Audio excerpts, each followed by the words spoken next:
Welcome back to the Access Point, where we examine real challenges Black and Brown experienced and aspiring professionals face at work and offer expert advice on dealing with your organization, your boss, your coworkers, and your careers. I am Dr. Wendy M. Edmonds. I am an author, management consultant, and interim chair in the Management, Marketing, and Public Administration Department in higher ed.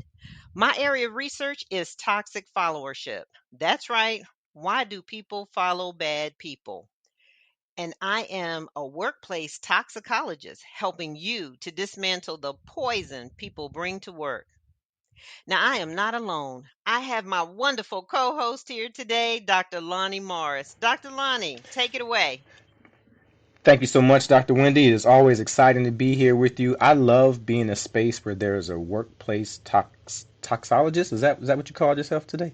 I love it. That makes me happy because I spend most of my time helping really smart people unpack the nonsense they deal with at work. And so we work well together because of that. So I too am a scholar practitioner and author and have been in this business for a while, and I love that we get to have these incredible conversations about how Black and brown people experience work. I want to make sure everybody is going to check out the Access Point on Flipboard.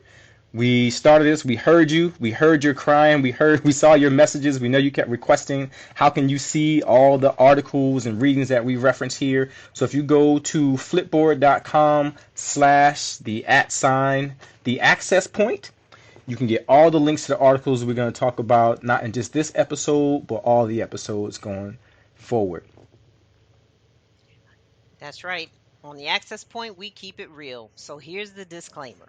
The thoughts and views expressed in tonight's discussion do not reflect the views of any organization with which the hosts or guests may be affiliated.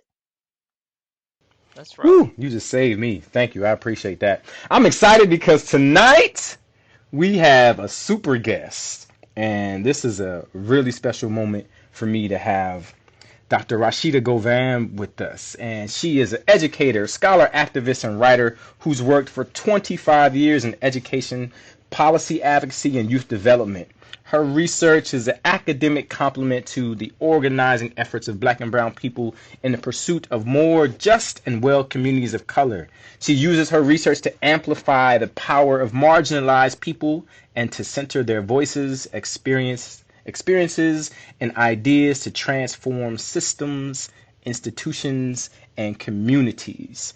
She spent much of her career cultivating safe and just spaces that promote healing, learning, and movement building for youth, families, and community. She is the founder of Project Butterfly in New Orleans, an African-centered girls' rites of passage program that served over 350 girls since 2009. And she led New Orleans Youth Alliance, where she trained more than 800 educators and youth development professionals nationally on trauma-informed practice, healing justice, and racial equity. She has spoken nationally and internationally on a wide range of issues, including healing justice, racial equity, and trauma-informed practice in education and youth development, as well as Black girls and women. She's frequently sought out to speak on issues that impact young people, and that's why we got her here. Welcome to the Access Point, Dr. Rashida Govan. Thank you, Dr. Morris. Thank you, Dr. Edmonds. I'm really happy to be here. I'm ready to get this show on the road. So, what are we talking about? Today's an interesting topic, and I think it sort of comes out of what we're seeing regularly on the news. We're thinking about not just what's happening with United Auto Workers, who have been on strike since, well, this is the sixth day, and I think they're close to coming to some type of agreement with their employers. And then the Writers Guild of America, and we've seen a lot of our stars and celebrities talking about that. And they've been on strike actually since May the 22nd, somewhere around there. So those strikes made me, and as Dr. Winnie and I talk about this, we started thinking about this idea of striking, right? When you're in a collective bargaining unit, is really about how employees advocate for themselves in the workplace. It's about Collective bargaining is really about that. How do we get to the things that we need, that we want, that serve us, that are just in the space where we work? So, if at the core of that, for unionized workers, if a strike is this act of advocacy, what does it mean for us to advocate for ourselves at work, particularly for those of us who aren't in a collective bargaining space and don't have a union to represent us? So, we're talking today about activism and advocacy at work for self. So, let's start with you, Dr. Govan. What does it mean to advocate for yourself in the workplace? So while you're talking about the strikes that are happening here, I'm thinking from a social justice standpoint in a different way. This movement in China of young professionals who are resisting the 996 work structure that they have in China, where it's nine, they work 9 to 9, 6 days a week until like they're 35 years old. If I'm not mistaken, it's like that is the work schedule there, that is what is Yeah. expected. And they have this new movement where they're like, completely resisting that. Similarly, I think of what is happening here in the United States and just so many different types of active and direct movements and also passive movements.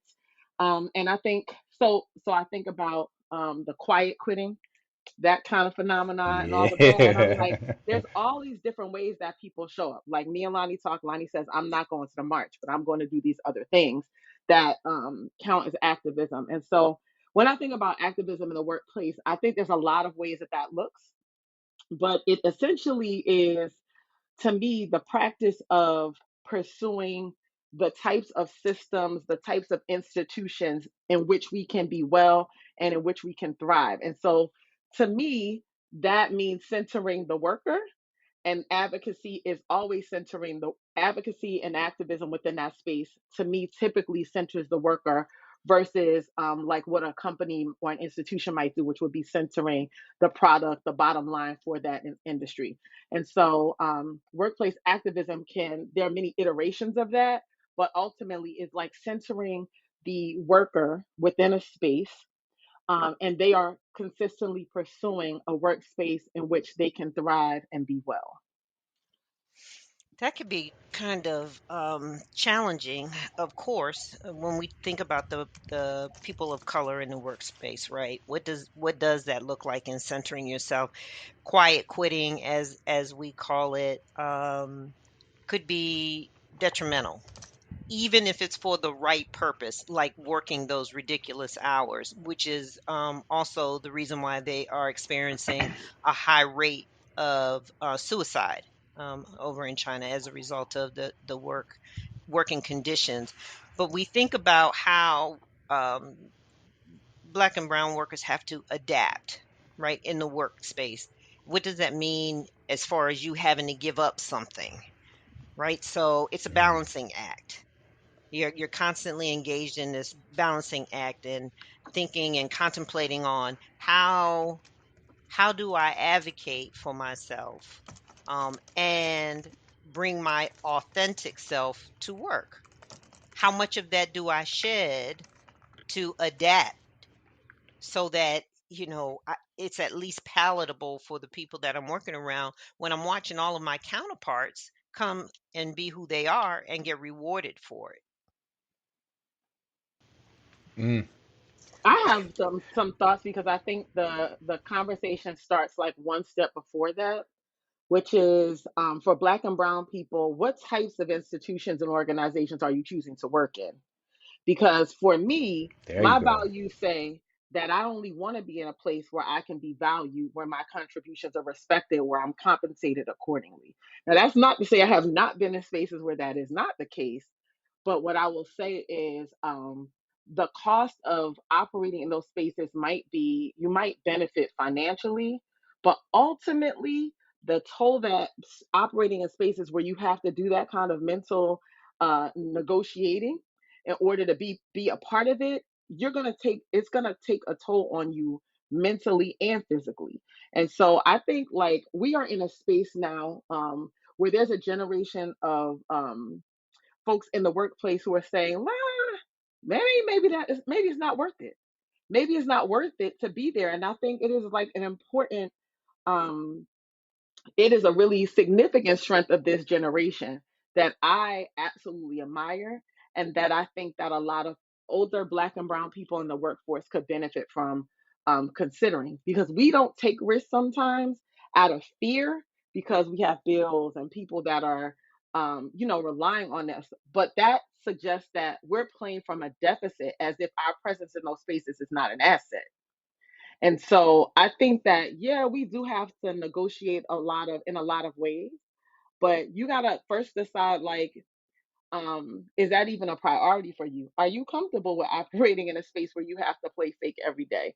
And is this something that, like, a space in which you can suspend, um, I guess, your reality for 9 to 5 or whatever those hours are, and just operate and function, and then go out and do something else? People got to decide what that means for them.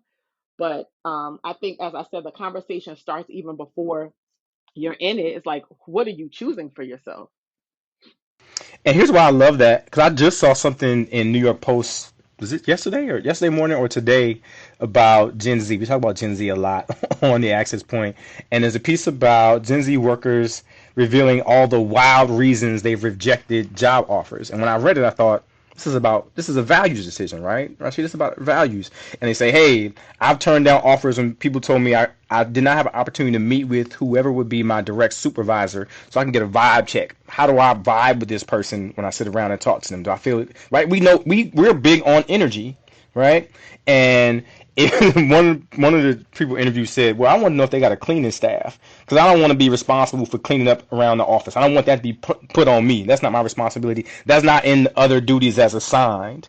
Another person said, "When the boss said you are free to work on your free time, like, well, this ain't the place for me. Because if you are equating free time with work, I know this is not how I want to carry myself, right? So those are important things, and those acts are, as we're saying here, those are acts of self-advocacy.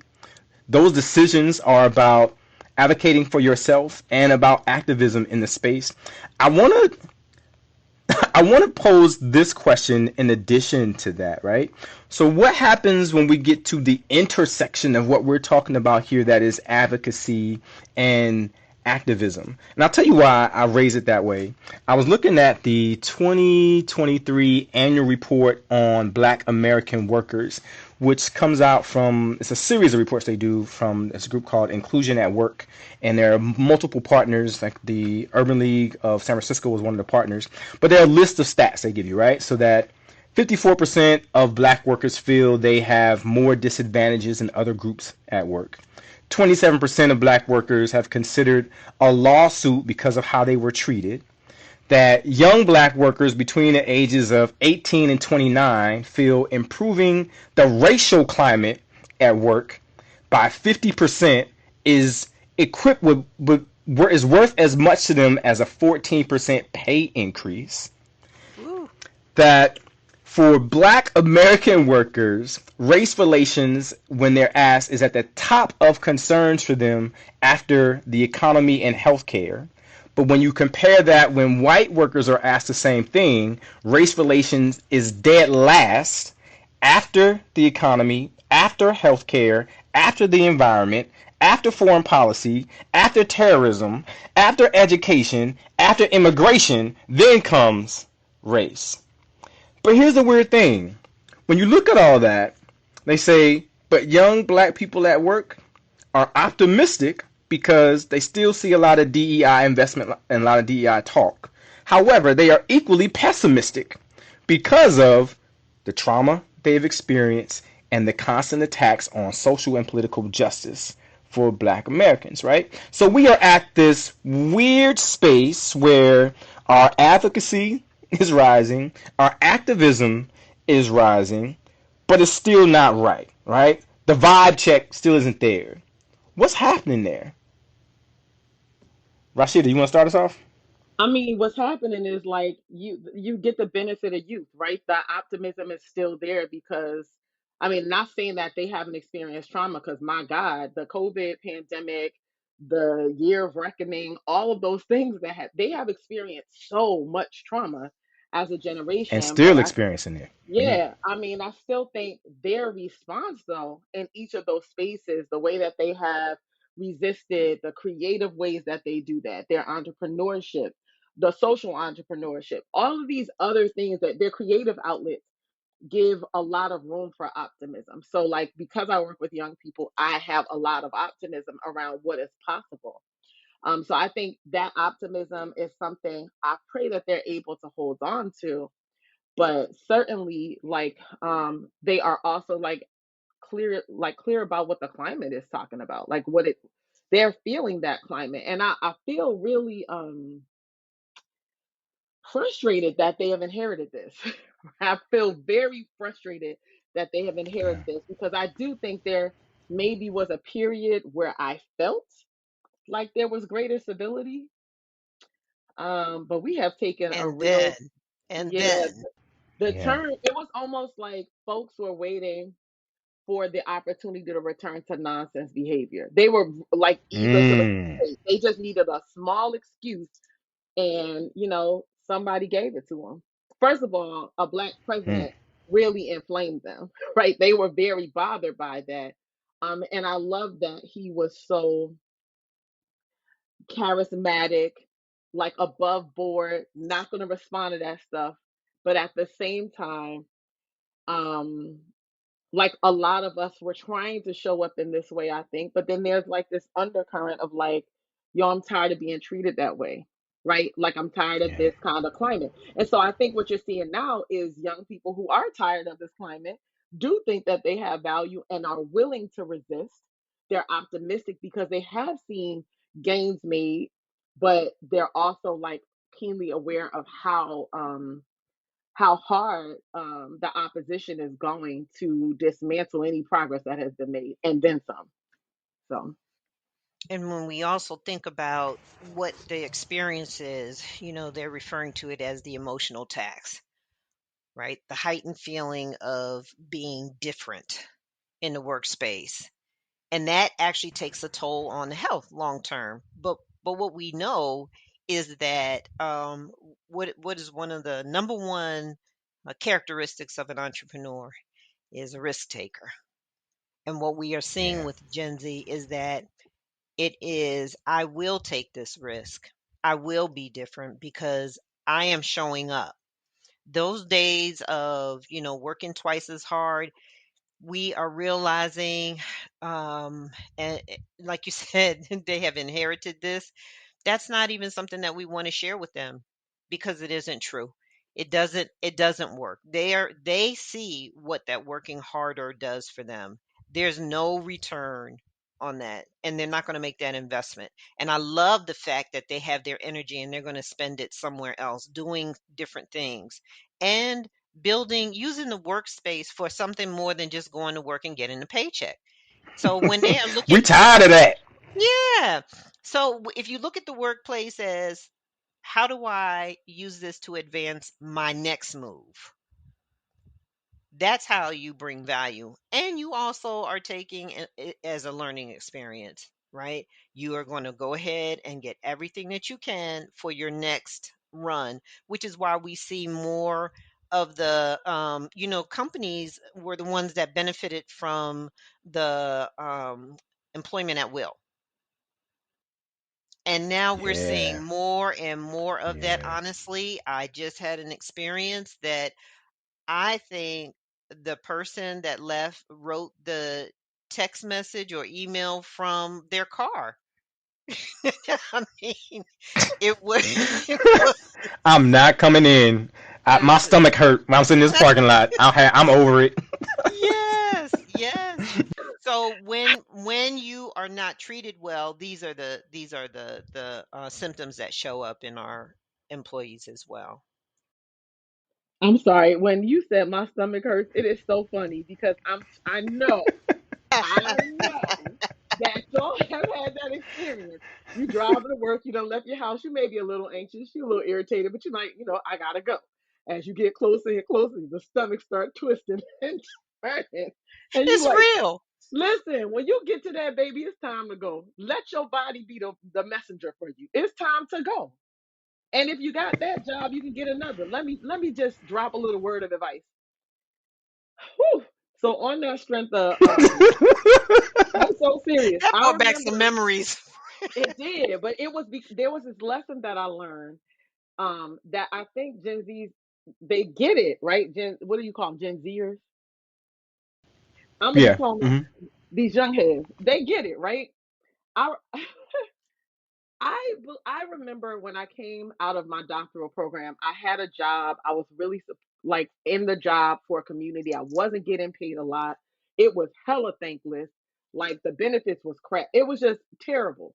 But I remember this day, I actually felt like I didn't have another option. And then I was like, what the hell am I talking about? I have a whole PhD. I have made twice as much as this in some other spaces. If this person hired me, if they would hire me to make their dream come true, right? Because I'm working in an institution that they created and I'm helping them to achieve their mission. So I'm helping to make your dream come true. I damn sure can make my own dream come true. I can leave and stand on my own.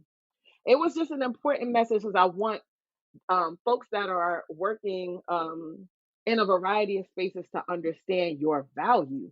You have been trained. Yeah. You have a unique Yeah. perspective. Your lived experience is a set of expertise and a lens that is not present in the workforce until you get there. You have got to know that you are very valuable in these spaces and don't have to tolerate it. So when I say that day when you're driving up to a space and your stomach starts hurting, start looking at something else because you don't have that does not have to be a reality. It doesn't. And remember, when you made that decision, you were a Gen Zer at that time. So For we Yeah. me, Yeah. we Right. always So, in terms talk of about age, right. Right. characteristics, right? Along with Yeah. the So when we look Yeah. at that, you were the Gen Zer. It In that happens age, in right? that In that space, age range right? going. Yeah. Yeah. Right. And I know, right? That's the conversation is traumatizing for me too because I've had multiple of those times. I go, ooh. As soon as you get up in the morning, and I may have told this story in the access point before. I was at a job once where it was so terrible. I would go to work 2 hours late, so I wouldn't get there till about 10 because I had a meeting that was the first thing in the morning, and then I would leave after the meeting, go back home because I only lived like 4 miles away driving. So I would go back home, take off my suit, take a shower, like to wash all of the ill off me, and rest before I go back. So I would go up late and then leave immediately, go home and shower and have lunch so I could get my mind and my body to recharge, to regenerate before I could go back into the space. Right? And that was terrible. That was a terrible feeling. It was terrible all the time. It was terrible every day. Everything about the space. I don't know if it was the space, just the relationships I had, just the boss I was working for. All of it just kept me feeling in a very, I guess, in a very negative space. It wasn't the way I normally show up. And to your point, Dr. Rashida, that's when I started saying, this can't be right. This can't be how I'm supposed to live every day. And to your point, I don't think I had my PhD then, but I know I got a whole degree, and that should be a ticket to get me somewhere. So I definitely value that. let me ask you this. Like when you're saying that, I'm thinking, like, my other work in healing justice and a work on trauma informed practice and all of that, the counseling background that I have in part, like makes me think about what your body is telling you when you're having that experience. So, Dr. Edmonds, you said, how do you make that decision? There's so much that you have to navigate as a Black or brown person in the workspace. How do you make the decision on, when you basically activate your power in that space? And I'm going to tell you, if activism, as have defined it, as the pursuit of a just space or a space in which you can be well and you can thrive, is the metric for like, when we need to activate that power. The fact that your stomach is hurting, you have to leave. You got to pay attention to all of those feelings, but you also Yes. have to start to ask yourself some questions about what it is that you're bringing into the space that's contributing to that. So Come on now. I don't want to give the sense that just because you don't like a space means that it's a terrible space. Yeah. It's about Yeah. perspective, right? So there are spaces in which I operated that I felt like, embody white supremacy completely. I ain't stay there long, but as a scholar, There's a woman named Dr. Marimba Ani. She wrote this book, Yorugu. Um, and she wrote Let the Circle Be Unbroken. It is like an incredible read. Like they're very important books that talk about Eurocentric thought and ideology. And it's an African centered critique of Eurocentric thought and ideology. Anyway, when I met her, she said, while you're in this space, I was at University of Maryland. She said, while you're in this space, treat it as a research study. Watch how white people Mm, move. Watch how they lead. Watch how they build institutions and programs. Look at that because we're studying nation building and their yeah, culture, their values are embedded in everything you're experiencing. So pay attention to what they are doing and extract strategies or at least just document it yeah, so you know it when you see it, right? At the same time, I add to that um, in every space that I've operated, regardless of what the climate was, my attitude was they are taking everything or all these things from me. What That's the hell right. am I going to take back from them? That's That exactly what right. what I'm going to take from them though may also require that I do a little bit more in some Mhm. instances. Mhm. Right? So I might volunteer to be on a certain committee or I might stand up a certain new initiative. But you always have to be intentional and clear about why you're doing it and what your long yeah. term strategy is like. So anything they took from me in any space, I took just as much and was able to extract experiences that I could take to build for my people. Like I absolutely have done that. And so while that's not activism, it is self preservation and it is about elevating and prioritizing your commitment to your community. But if you just in there taking L's, you're just in there like body breaking down, feeling horrible, like you hustling backwards. I mean, that's a And real and deal. here's why I love that because when I work with professionals who are younger and experienced than I and who are moving in spaces where I've worked and where I've achieved and been successful and they start to ask me about the path and I often say, oh, be very clear that I'm very selfish, right? That I make decisions about me.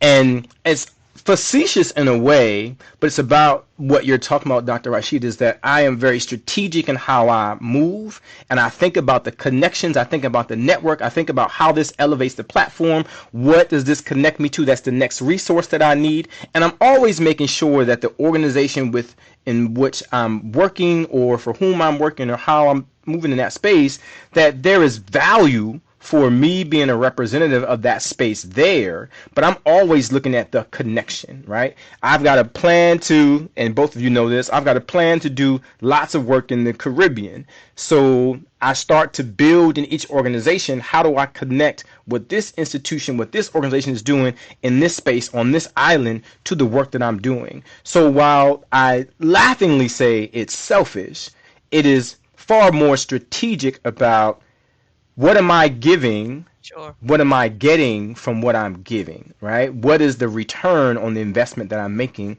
And that is what we're saying here. That is definitely a part of activism for self, activism for the community that you serve, your community of practice, and self preservation, as you mentioned, and definitely advocacy. I That would takes say, paying it forward to a whole different level, mhm, doesn't it? Yeah, and yeah, feeling absolutely. you're gonna feel better too. You will physically feel better when you feel like you have the drop on somebody else and you're not just being abused. Like, you know Yeah. what I mean? When you can turn that around, sometimes it's just your mindset, shifting your That's right. mindset. But at the same time, though, I will say, like, I have been in spaces where I've had to advocate for myself for money, like just egregious things that were happening. And I would say there are moments where you absolutely fundamentally have to put your foot down.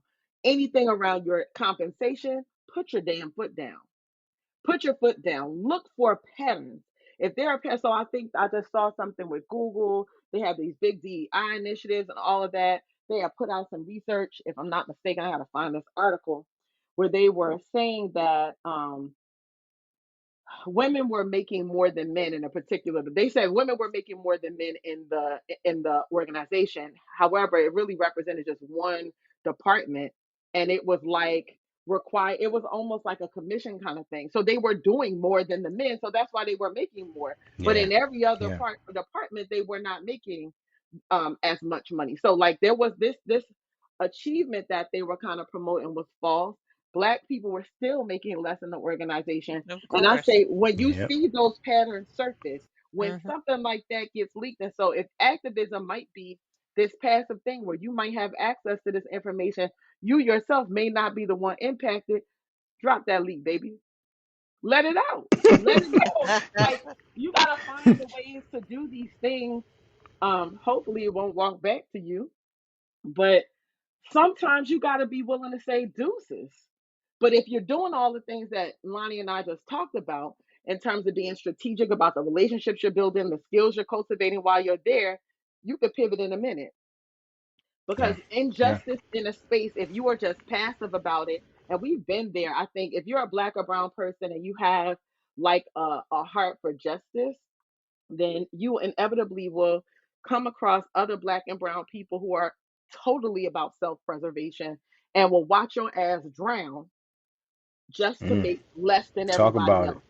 They will do, and I They sure understand. will. I Yeah, understand. Yeah. But you got to be able to stand in the wilderness by your damn self. Yeah. Like you got to be able to do that and stand in your values. And I will promise you that if you have done those things, cultivating new talents, built these relationships, made sure that they understood how valuable you are, you will be able to bounce back and better every time. Every time. Every and time. laugh your way out the door. Absolutely. Now I'm not saying beat your chest on the way out. I don't need to be loud to do it. That's And right. I don't recommend it because I do think there is a way to do things. Now, certainly That's some right. people will like chain themselves to something, and yo, there's a time and a place for all of those things. I think those strategies can be valuable to make sure that you're heard. In most cases in a workspace, you don't have to do that. You want to also be thoughtful about what your methods will communicate to the next person, the next agency. Even an agency that is about justice does not want somebody who will put your whole business, release your secrets out to the world in order to like retaliate or whatever. Like you have to be strategic and thoughtful about all things. And I think a way to consider that is if this was your organization, your company, how would you want it to be handled? How would you want the feedback to come to you? How do you want to grow? And so That's right. what activism may be helping the agency or the company that you work with even just create channels so that they can get that feedback. That's enough of a Yeah. legacy. Just to create the Yeah. channel. And this is a good point because there's this thing about the spectrum of advocacy versus this in the professionalism debacle, right? And so the language around professionalism is loaded. And there are two ideas that surfaced for me. One I saw in Better Help probably about a month ago. Like advocating for yourself is about respect, and self-advocacy is not selfish, nor is it unprofessional. And then there's this blog from one of these DEI consulting firms called Lunera, and what they say is, and we've talked about some of this before, professionalism is actually a term that they use for assimilation, and it needs to be dismantled. And that when we think about how do we do this, how do we advocate for ourselves, how do you become the activist for yourself and the other people that you see are experiencing injustice, or that you want to experience justice, and that people use and organizations use the guise of professionalism as a way of policing divergent thinking and erasing differences. So as we're encouraging people to stand up, and as you said, Dr. Rashida, and put your foot down on certain things, how do we navigate this space of doing it the way that brings value to you and to others versus what they tell us, or where or the box they put us in around professionalism? Okay, I'm gonna give you something that conjured up for me, like or not conjured, what surfaced for me when you were saying that was, I love pop culture. Oh my gosh, Issa Rae show, Insecure. When Molly was in the work, when Molly, stop laughing. Insecure has so many teachable moments. I use it a lot. There's so many good things. It really does. Um, when Molly was working at a law firm, this is a black character working at a law firm, and there was, I want to say the girls might have had, she might have had my name. I don't know. There was an intern that was a black woman that came in and she speaks like I do, like, hey girl, hey, like, but she was clearly there, so she had earned a spot. But it was her presentation. She was not modifying her presentation, and Molly was like distancing herself from her. Like they were like, go talk to her. She was like, why the fuck I got you? Ooh, sorry. My bad. Y'all, I curse. Well, I'm sure I she said that on the swear. show. Go ahead. She said, like, why do I On the keep show. That was written in the script. it was. It's in my script every day, every line. So she was like, why do I have to be the one to talk to her? Right. Like so this just raised another point for me about like, gosh, how many things, like the mental gymnastics that we have to go through just to be present. And so I'm saying, y'all, suspend that and choose places that will take you as you are. Um, but I also think that there is this like, we have to navigate how we're going to support each other when folks stand up. We have to figure that out. I mean, because That's true. sometimes it is not. I'm gonna tell you what, sometimes we are in these workspaces and we are trying to cover our behinds and distance ourselves from any trouble or any negro ruffling some feathers because we got to make sure our kids have food. Like let's just be honest, like some of us Yeah. operate in our workspaces in total fear every day. And I'm gonna Yeah. tell you what, the question I want to ask folks is that the example you want to set for your child? Is that the way you want your child to have to operate in the Mm. world? Because I'm going Mm. to tell you that is not what I want my kid to inherit. That is Yeah. not the model that I want to give to her, to either of them. And I would say, like, so you don't again have to beat your chest. You don't have to scream and yell, but that doesn't mean you leave your folks out there when you know that the thing that they're standing up for has benefits to you as well. When you can corroborate the story and say, that's gaslighting. This is actually an experience that is very real and deserves additional Yeah. conversation, right? I Yeah. think like we have to figure out how to work together, but also respect the position that people in because everybody's situation is different. But be strategic together about how we can lend a hand. It may not be you speaking up in this space, but it may be you passively creating a space to confirm that the situation is happening. It may be that you just provide an ear to that person.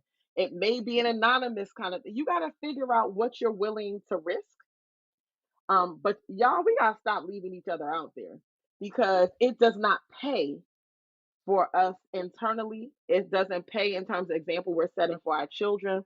It doesn't pay for us in the long term to like allow for toxic work behaviors to thrive at the expense of our own health and our Yeah.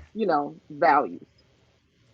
I want Yeah. to share an experience with just what you're talking about, Dr. Rashida, because um, in creating spaces for the real conversation, there are those of us who will never fit in.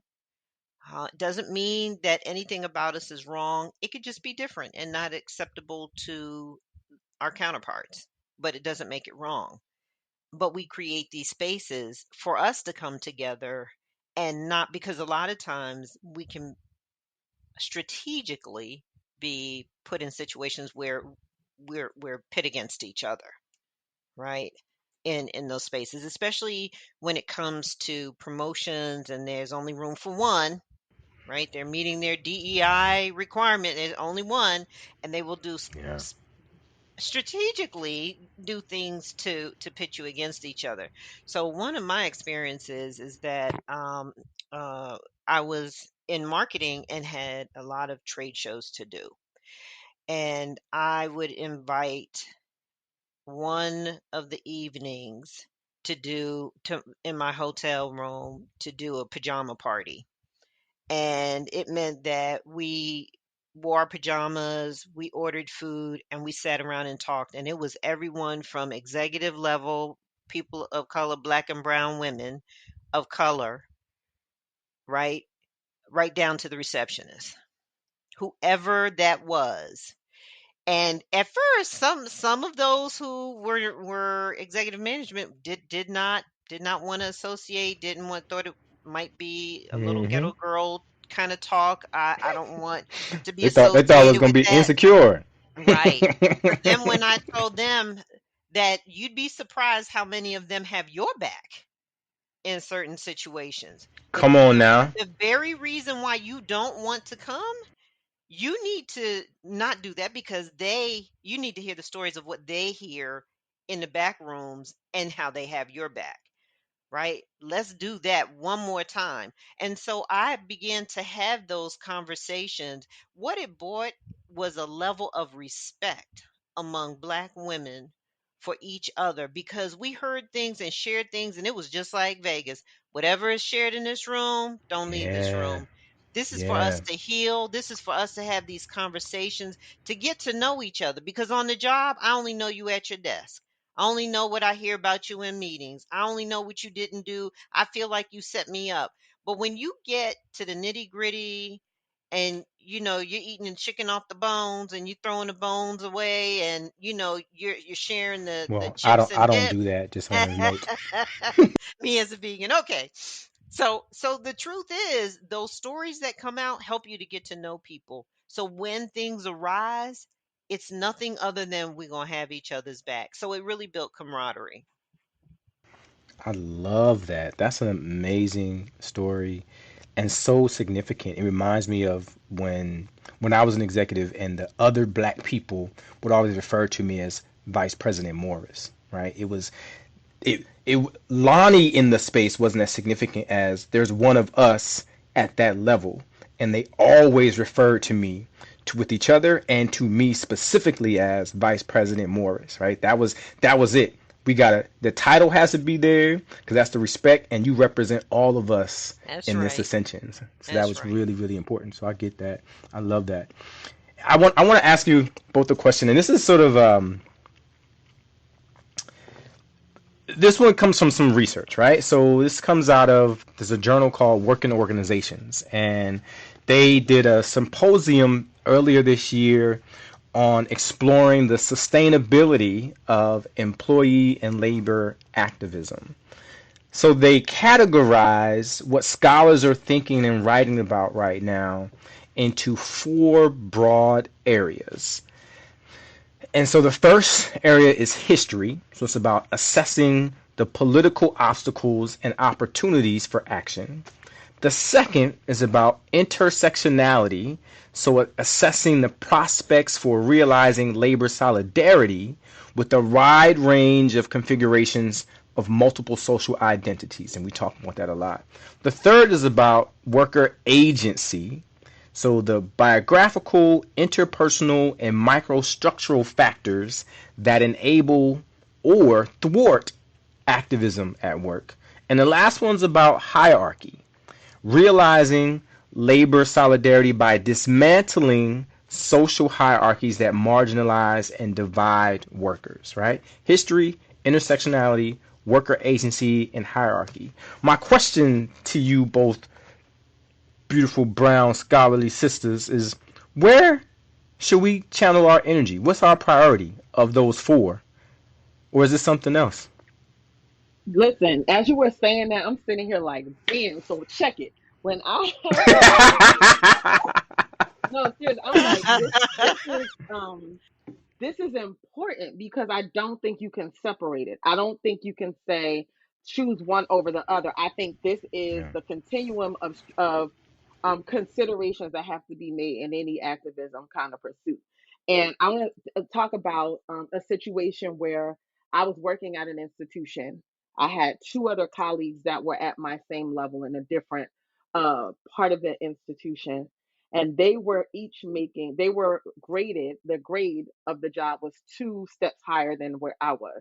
We had the same credentials, had the largest portfolio, but I was making money two grades lower. And I found out, and I had to really figure out how I was going to advocate for myself, because it was apparent to me that when they brought me on, that they knew what my credentials and my skills were. I had benefited the organization tremendously, but they were intentional when they hired me in that way. The other two colleagues happened to be white people. Let's just go with that. One of them had a portfolio that was easily a quarter size of mine. Okay. They both were older, and had more experience, but I still was managing the bulk of the workload within that unit. Um, and I started to, like, I was so new, I didn't know what to do. So I had a person who was at a vice president level to help me. And this is where the history piece comes in. I spent a good amount of time really trying to understand the evolution of that organization, what had changed in this Yeah. institution. They had new leadership that was black at the C-suite. The president was a black man, and the beauty is that hierarchy, the dismantling of that. It's interesting because it wasn't dismantled, but all of the black people fell in line. So we had a black person who was working in human relations, a black person who was at the president's level. I had a white ally, so that intersectionality, a white queer ally who was a supervisor. All of these folks began to work on my behalf. All of these folks, they like, oh, okay, they want to play that game, and there were things there were strategies that I will call the opposition was willing to execute to keep me where I was instead of just righting the wrong. But all of these black folks played their position, and we strategized together, and this white ally, we strategized together to get me to that higher level. And it was just remarkable to me. And I would say what I know would not have worked is if I went to a board meeting and started beating my chest and fussing. It would not Yeah. have worked. I would not have made Yeah. it. It would have been a big backfire. And I would have to say, did I make it better for the person behind me, and did I get what I wanted? I would not have gotten what I wanted that way.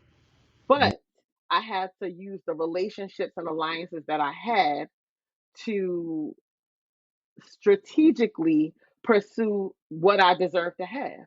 And I was successful in that, not because of me, not because of any special skills I had, but because there were other people invested in justice in this way that were willing to use the positionality that they had to give me the information I needed to advocate properly, or someone else who could say, the opposition, the white ally would say, the opposition is going to do this. This is how I want you to come at it. And the person who was in the highest leadership was always going to be there as a buffer to ask that one question that would push that nonsense back if they tried it. So it was just a really interesting thing. And the truth of the matter was, I didn't necessarily have a strategic conversation with the person at the top of the organization, but I knew when I came to the institution what that person's values were. And so I think, Yeah. like, all of that stuff does matter. You got to take a real um you got to scan your, like, do a field scan, like really assess your Yeah. landscape to see what's at play, how do I address this, what's going to be the most effective way, and really talk to people just um and I don't care where you are or what the situation is, just when you're entering any institution, start to just ask questions, learn that history, hear those stories, listen to folks when they start to talking, listen to them, right? Take Yeah. notes. Who are the people? Go to the room in your pajamas so you can Right. hear, Listen, so Right. you can Put get the real yourself in story. those positions. listen. Yes. And you think, talk to the admins because they always know everything. And lots of folks, Gatekeepers. particularly some folks, they think that they're above that. Those are the folks that keep the lights turned on and the wheels moving, and they know where all the bodies are buried. Be nice, build authentic relationships. They can help you navigate quite a bit. And when you want to know the history, they've been there the longest most of the time, or Yeah. often. Yeah. So I Yeah. think these four levels are very important. And I would say when that thing happened for me, when that grade change happened, when I was promoted up to those two grades just to put me where I was supposed to be, it required that they do it for everybody in the institution. Mm. And so when Mm. you're talking about Woo. intersectionality, That's it was powerful. the person said, the person in human relations said she's gonna try this, but what I said to her is, if you do this, they if she talks to anybody else in the institution, they can file a class action lawsuit and get all that back pay for the time that they had been working here Yeah. at the wrong grade. And it was just like the intersectional issue there, right? The amount of people, not even because we were standing in solidarity, it was the potential of solidarity that made Yeah. them move. Yeah. Mm, So I love it. I That love is it. powerful. Like you just laid out a perfect example of what it looks like to work together, to support what's right, right? To support what's right. And I can only add to what Dr. Rashida says is that you have to understand the climate. Take that time, and know that timing is everything. Know that timing is everything. So you have to take a moment to understand the business settings. Um, that you don't have to go in and be the mouthpiece for everybody, no matter how they think you should represent. Sit back and listen. And when you have allies, make sure that they work for you and everyone else. It's not just you.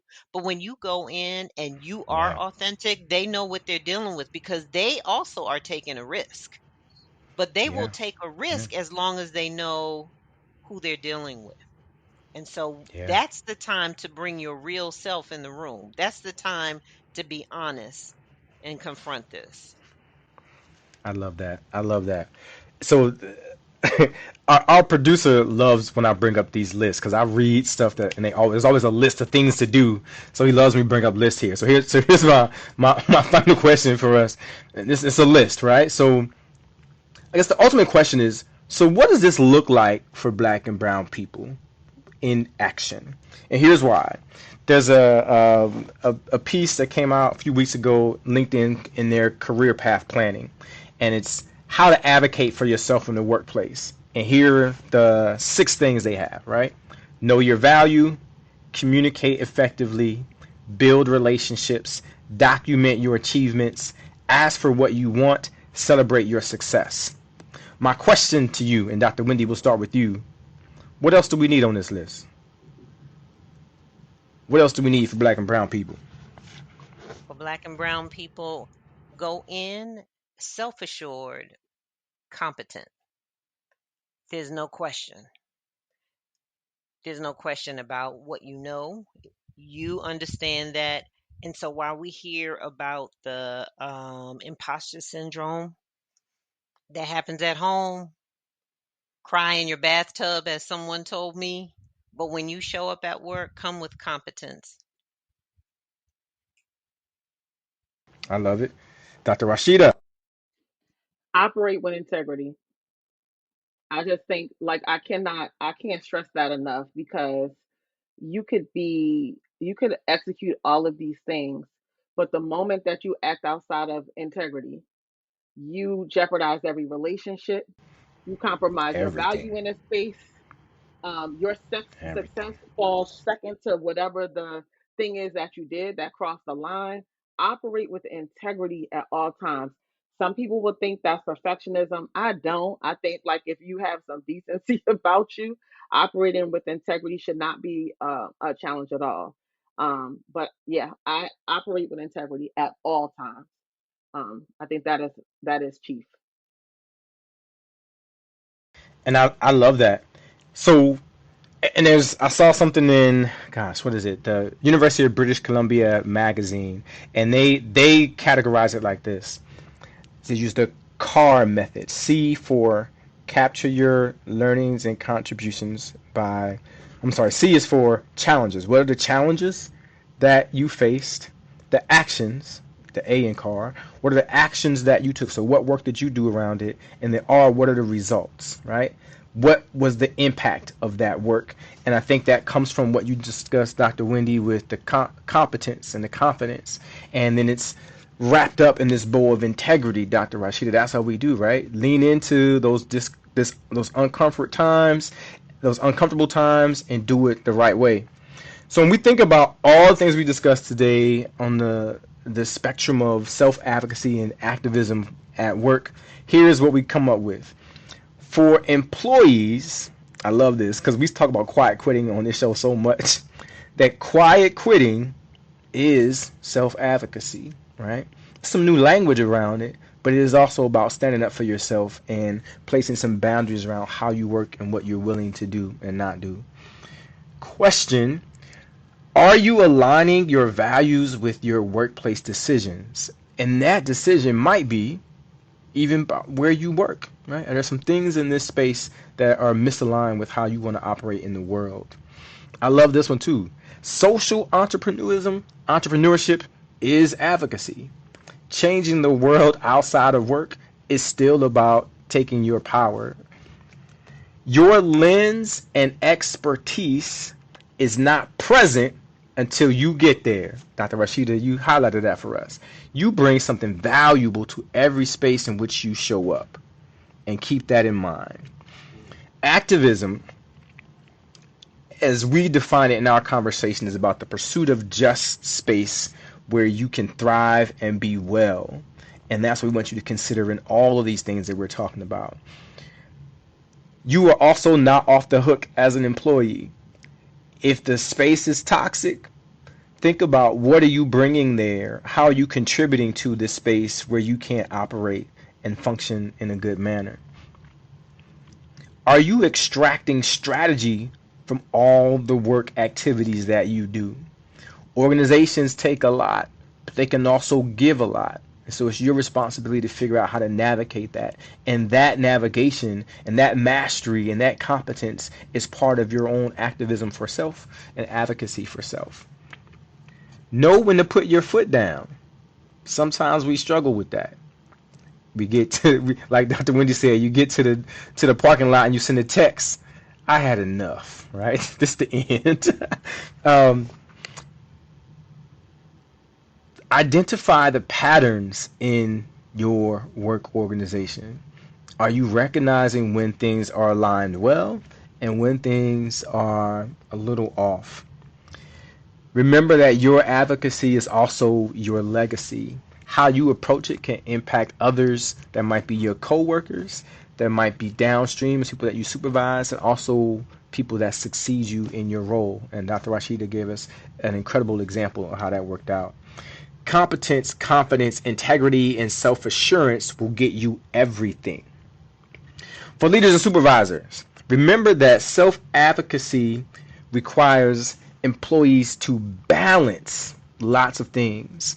And we want you to consider in how you approach work, what things are you asking people to give up? Consider who's taking risks, because risk taking is part of advocacy, part of advocating for self, advocating for your divergent thinking. And is that what you want? And how do you encourage that? I love this one. Who are you making feel that this job is their only option? Because that's uncomfortable and that's unfair. That's not how we operate. Dr. Wendy said, when we have girls' night with the pajamas, I want you to come here to understand who has your back. This is not about position. This is not about title. This is about how do we look out for community. And there are some of us who are operating in positions of supervision, leadership, and management that you're not sure, or you need to get a better understanding of who is looking out for you, and that transcends whatever role you have in the organization. We also want leaders and managers, supervisors to understand the history of the organization and how decisions and people and track record impacts how people approach issues of advocacy and activism in the space. There's some things that happen. There's some trauma that people are carrying. There's some wrong that's been done. There's some right that's been done that affects how we move, how we talk about it, how we're willing to do things, and how we're unwilling to do things. So be aware of that. For groups and teams, Dr. Wendy asks us, do you know what this emotional tax is? Are you aware of the emotional tax that your coworkers are dealing with, and how are you helping them do that? Who, Dr. Rashida, is standing in the wilderness? Somebody got to stand alone. Sometimes it takes that. How do you account for the mental gymnastics required for people to show up every day? What are you doing in the village? How are you creating community for the people who work around you? Figure out how to work together. Respect each person's position. Is it creating a safe space for people to talk about what they're dealing with, like the pajama party Dr. Wendy has? Are you lending an ear just to hear someone, let somebody talk about all the things that are bothering them? What are we willing to risk as a group? Because there's always a group risk. The potential of solidarity is too powerful. When we stand together, we know research shows us, practice shows us there's power in numbers. From an organizational perspective, advocacy is about centering the worker. Are you documenting how you are centering the worker? Are you showcasing how you are centering the worker? Are you proving how you are centering the worker? I love when we talk about Gen Z, and what we learn from this conversation is that engaging with young people, that might mean the young employees at your job, or if you're mentoring, or if you have interns, but there is value in their perspective because it gives us hope and makes us optimistic. How can you leverage that for your entire organization? How is this idea of employment at will and its shift impacting your practices and policies? Because the organizations used to have the upper hand, but we're moving that a little bit, right? The struggle for advocacy and activism in organizations is on a continuum. Justice is holistic. Be careful how you splice issues, because that can become divisive and it has the potential to marginalize different segments of your workforce. Lots to take in. So, Dr. Wendy, Dr. Rashida, if the folks who are listening to this right now decide that there is no reason they want to pay attention to the things we just identified in this critical conversation, what is the tax that we pay? What is the black and brown tax for not paying attention? Dr. Wendy, go first. We don't have the opportunity to build that camaraderie and allyship among ourselves to be able to pass the baton and support one another no matter where they are in the organization. I think Dr. Rashida's example of what that looked like, the success at the end, the positioning really is telling. And so to not heed doesn't put you in a space to pay it forward. I love that. Dr. Rashida. So the first thing that came to my mind was early death. And And I there you said have that, it. okay, yeah, I can stop. I mean, No, no, no, no. Go ahead. Go ahead. Go um, ahead. no, I think like many of us are beginning to realize that the mental health crisis in this country, in part, is impacted by the spaces in which we occupy. And if you are staying in a toxic space just for money, you will leave with money, but will you be around to use it? Will you be, if money is to Mm, expand your opportunities and options, will you be able to even access those options if you are not well? And I would lastly say your integrity and your respect. Like, I mean, that none of those things might matter to you, but I think that for those of us who are doing this for families, many of our families would rather us be able to stand with integrity and stand with respect, like to operate with respect, than to be oppressed in workspaces. Like, I think my kids would rather that I be happy, that I be well, than just yeah, have money. yeah. Sure. Thank you so much for that. And what I think the image of standing in the wilderness stands out to me. That is a powerful image to me because it reminds me of the significance of community. That advocacy, even self-advocacy, at the core is about justice. And in your example, Dr. Rashida, you said justice for one cascaded into justice for many. And so if we don't take the advice, if we don't heed these nuggets, then you end up standing in the wilderness alone with no community to benefit from your actions and no one to celebrate with. And you might just be on the island without even the benefits, right? You might be in the wilderness without any of those things. So that lone wolf walk can be dangerous. It is always a pleasure to be on the Access Point. Thank you so much for joining us. We discussed so much. I want us to keep the conversation going. If you can get the Access Point wherever you get your podcasts, remember to like, share, comment, and subscribe. Dr. Rashida, thank you so much for your wisdom and your expertise and your perspective and helping us bring that to the Access Point community. It's great to have you as a guest. Dr. Wendy, it is always a pleasure to have you standing right here by my side and leading me in these conversations. This has been a really good show. If there was something that we shared that resonates with you, there's a lingering question that you have, there's an aha moment, and there were a few in this show, or you got thoughts for a future discussion, use the hashtag TAP Reflection. So TAP for the Access Point across all your social media to let us know. Have a good night, everybody.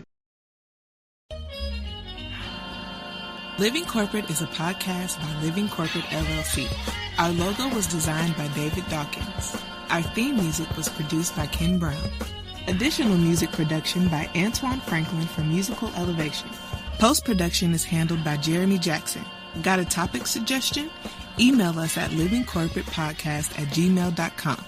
You can find us online on Twitter, Facebook, Instagram, and living-corporate.com. Thanks for listening. Stay tuned.